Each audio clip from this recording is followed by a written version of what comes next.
అందరూ కూడా తమ తమ సీట్లకు వెళ్ళి ఆశీర్లు కావాల్సిందిగా వెల్కమ్ చెప్తాం. స్పీకర్ గారికి స్వాగతం తెలియజేద్దాం.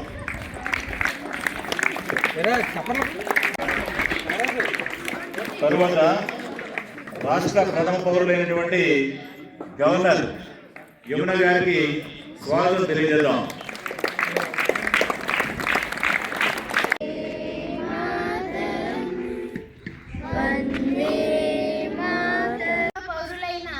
గవర్నర్ గారి ప్రసంగంతో ప్రారంభిద్దాం. ఒక ఆదర్శ రాష్ట్రంగా తీర్చిదిద్దాలనే సంకల్పంతో పని చేస్తున్నాం అని తెలియజేస్తూ నా ప్రసంగాన్ని ముగిస్తున్నాను.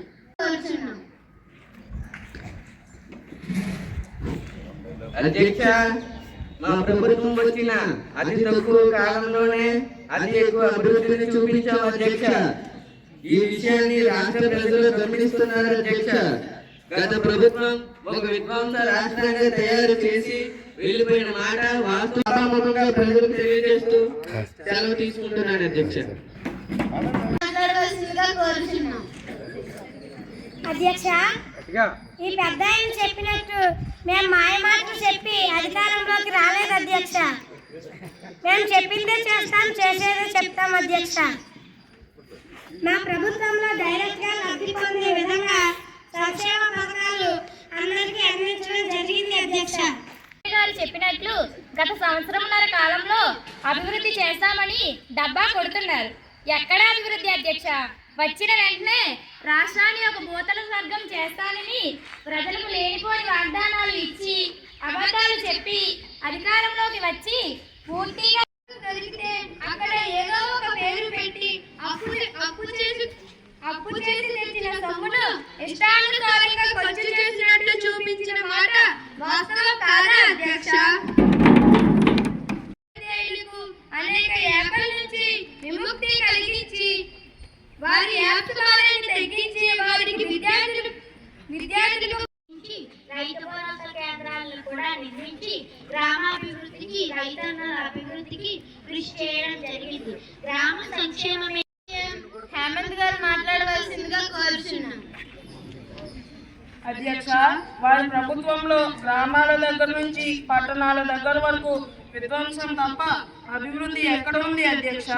అభివృద్ధి మాత్రం ఆమడ దూరం, అప్పులు మాత్రం సుదూరం అనే చందంగా పాలన సాగింది. సుమారుగా 5 లక్షల కోట్లు అప్పులు చేసి సగం. అధ్యక్ష, రాష్ట్రంలో ఎక్కడ చూసినా హత్యలు, మానభంగాలు, వ్యక్తిగత రాజకీయ కక్షలతో రాష్ట్రంలో ఎక్కడ హత్యలు, మానభంగాలు చేసి ఇళ్లకు పార్సల్ చేయడం మా ప్రభుత్వానికి చేతకాదు అధ్యక్ష. రాష్ట్రంలో ప్రజలందరూ సంతోషంగా, క్షేమంగా, ధైర్యంగా ఉండడాన్ని గమనిస్తున్నాం అధ్యక్ష.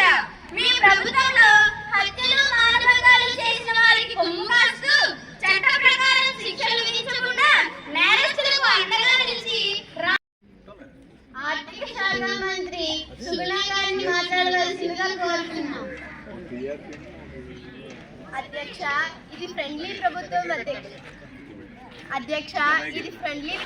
అధ్యక్ష. వారన్నట్లు ఉద్యోగాలను మోసం చేయడం లేదు అధ్యక్ష. ప్రతి నెల 1వ తారీఖున జీతాలు చెల్లిస్తున్నాం. వారి హయాంలో జీతాలకు అతి గతి ఉండేది కాదు. 1వ తారీఖున జీతాలు ఎప్పుడు పడతాయో ఈఎంఐల గోలతో గ్రామాలన్నిటిలోనూ రెవెన్యూ సదస్సుల అధికారులకు పంపి దరఖాస్తులు స్వీకరించి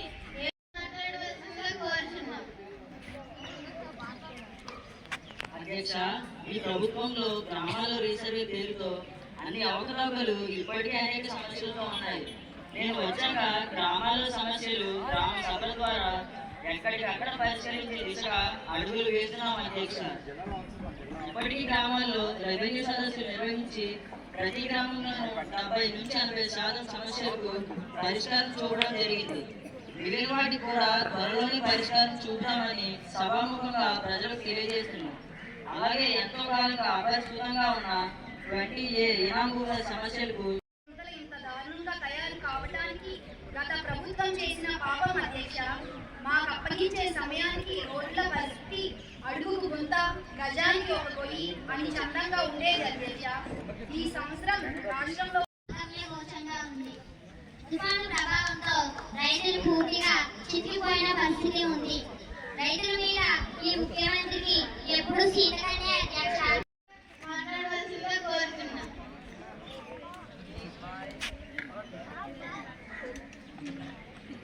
రాష్ట్రంలో ప్రకృతి వైపరీత్యాలు తుఫానులు వంటి వచ్చినప్పుడు రాష్ట్ర సిబ్బందితో పాటు కేంద్ర ఎన్డీఆర్ఎఫ్ బృందాలను సరైన సమయంలో స్పందించేలా తగు చర్యలు తీసుకున్నాం అధ్యక్ష. ఈ మధ్య వచ్చిన మొంతా తుఫాను అనుభవంగా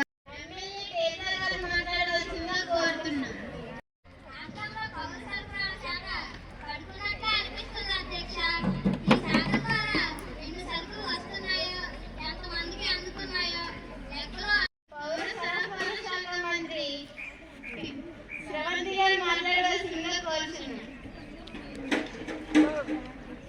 అధ్యక్ష, మేము ఇచ్చిన మాట ప్రకారం అక్రమంగా తరలి వెళ్తున్న రేషన్ బియ్యంపై దాడులు జరిపించి అక్రమాలకు అడ్డకట్టు వేసే కార్యక్రమాలు ముగించే దిశగా ఆఖరిగా ముఖ్యమంత్రి గారు ఏవైనా మాట్లాడదలుచుకుంటే మాట్లాడవచ్చు.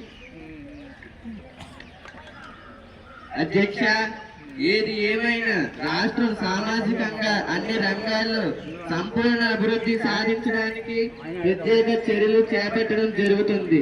దీనికి మా ప్రభుత్వం ప్రజల యొక్క ఆశీస్సులు అభిమానం ఎప్పుడు ఉంటుందని 2029లోను కూడా మా ప్రభుత్వం వస్తుందని దీనికి తగిన ప్రణాళిక వేస్తున్నామని ప్రజల అభివృద్ధికే పట్టంగా పెడతారని విధ్వంసానికి కాదని మరొకసారి రుజువు చేసే విధంగా అడుగులు వేస్తున్నామని తెలియజేస్తూ రాష్ట్ర ప్రజలకు ధన్యవాదాలు తెలియజేస్తూ జై హింద్. ముఖ్యమంత్రికి, మంత్రులకు, ఎమ్మెల్యేలకు సభా కార్యక్రమాలు సజావుగా నిర్వహించడానికి సహకరించిన మీ అందరికీ ధన్యవాదాలు తెలియజేస్తున్నాం. సభను రేపటికి వాయిదా వేస్తూ జనగణమనతో